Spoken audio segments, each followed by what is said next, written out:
Hello everyone, welcome back to the workshop. Today I'm going to be taking and going over ventilation for a small shop. We're at the workbench again. Sorry, this will be another just a talking tutorial video. Hopefully you guys have found these informative when I do these type of videos. I like doing forging videos myself, preferably, but this makes it easier for me to answer questions or very specific questions that I have gotten, and without having to blow up the comment section with a 7-page essay. So, we're all going to bear with me. So this was a subscriber request about ventilation for small shops and seeing if I could do a video on it or talking about it. So, in my shop, it's bad for business. I really only have one fan. It's a big squirrel cage out of a furnace, and it pretty much is mainly there just to cool me. It's not really for ventilation. Reason why is my building's not insulated. I've got two big barn doors at either end of my building, and I just open those up so my shop stays well ventilated. But most of you guys probably have a small shop. Maybe a shed. I've seen a few of those. And if you have a small shed or a small shop, those things are always difficult to take and keep very ventilated. So I'm going to just draw a small little picture of a house or an enclosed space. And I'll wait for this big old tractor to take and drive by me here, and I will continue on my little video. Farmers decide to come in at any point in time.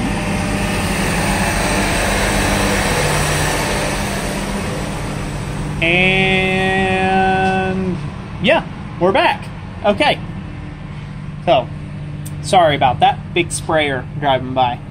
Anyways, in a small shop, the main thing that you have to consider is that a small shop is technically considered, by definition, a confined space. So, anything that is smaller than about 400 square foot is considered a confined space. So just keep that in mind. That's just by book, by the regulation standards. Anything smaller than 400 square foot is considered a confined space. That's at least what I've drawn off of when I was in heating and air conditioning field. In the heating and air conditioning field, I dealt a lot with ventilation. It was quite a bit, done it on commercial, industrial, buildings, and also, residential. And so I'm going to just give you a real quick formula to figure out how to take and keep your confined space conditioned correctly. So the question is that, okay, a guy, it says it gets really hot in his shop, and wants to know about ventilation. Maybe you're in a basement, maybe you're in a shop. The formula that we used in the heating and air conditioning field about how much air to put in or put out of a shop all came down to about 1.5 times the amount. So, what do you mean by that? Well, the amount of air that you're taking and blowing out of the shop, say it be a heat, say there's an inducer, say it's a forced draft forge where you're pulling the draft up and out of the smokestack and it's leaving the shop. Maybe you've got like an attic fan or a vent in your shop that's venting all the hot air out of your shop. Whatever CPM, that's cubic foot a minute, of airflow that you're pulling out of the shop, you need to have 1.5 times that airflow coming back into the shop. Here's my little drawing here. You have to have 1.5 times the amount of airflow coming back in the shop to cover what you're pulling out of the shop.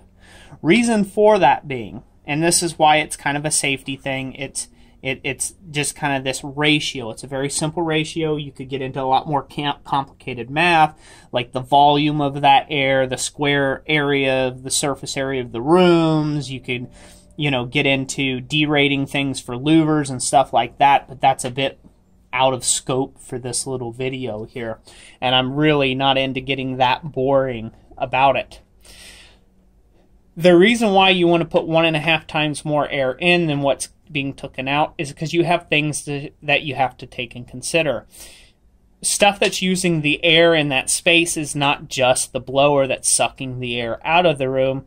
It is also things like your forge that's got a fire burning in it. It consumes air at a certain rate per minute. It would be handy to know that so you can size your blowers correctly. How much cubic foot a minute of airflow a particular device uses. If you don't know that, oversize on your blowers. You can never have too much oxygen, otherwise you die. No oxygen equals death. You don't want to die, so plenty of oxygen. So say you had a blower, okay, that is pulling out 100 CFM. You need a blower that is putting in 250 CFM, if that makes sense to you. Like I said, the other things that are in that room is consuming oxygen. It could be the vent, the draft for your forge that's blowing all the smoke out your roof. It could be you breathing in and out. What if you have a buddy standing in there with you? He wants some oxygen too, so you have to make sure that that takes and gets taken in effect in a confined space. Now, of course, this is over-engineering the situation a bit because we don't know all the variables. The variables could be you could have shop doors wide open, and therefore this is null and void. This is only for shops that are completely closed with good windows and good door seals and things of that nature. This is critical. This transfer, this 1.5 times transfer here. If you work in a shop like mine, this is less important. You can get away with just pulling out the heat with a fan and maybe not necessarily having to push in any airflow because there's plenty ambient air to be had. The other option, if you don't want the noisy blowers, is you can always go with louvers. And how do you do louvers? Well, we'll go over that real quick, and hopefully I won't make this video any longer than it has to be here, ladies and gents. I know it's already getting kind of long. Looks about 8 minutes long so far. The other option for a confined space, to make it an unconfined space, is to have louvers. Usually the standard on that, and I don't know the math offhand, but I'm going to draw this like the wall's looking at you. You want a louver down low, and its surface area has to collate with the amount of volume of air, combustion air, that this room needs. That varies, like I said, depending on your personal situation. But you want a louvered grate to allow in naturally outside air. Then that's usually down low. Then your outtaking air or your exhaust air is usually put up high because of the way that, convection works. Heat rises, and so therefore cold air will come in, get warmed by the room, go out, and vent out the top. So this is a very natural system. Once again, if you got a bunch of big doors, all this is pointless. You've got enough air if you got a bunch of doors open to the outside elements. These are the two options for ventilation in a shop. The blower system, that's usually called makeup air. So you have an exhaust air or an exhaust hood or something of that nature. You have to have a makeup air unit that is sized appropriately. 1.5 times the size of the exhaust. So hopefully that'll help. Let me know in the comment section if you know all this fancy math of what all the square inches is supposed to be and things of that nature. I don't particularly care to get into all those very specifics just because it's advisable not to. Unless I know your very specific situation, the size of your room, what type of doors you have, your windows, are they open most of the time, are they closed most of the time, things of that nature, in your particular insulation and everything like that. There's really no way of giving you an exact answer on what the very specific registers you should use or makeup error you should need. But you can do a real quick Google search on CFM and square footage and combustion air diagrams. There's a million of them online. You can look that up.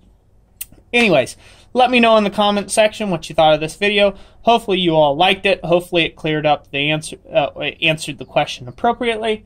And yeah, that's it for today. We will catch you on the next one. Thank you for watching. Remember to hit that subscribe button. We'll talk to you all later. Have a great day.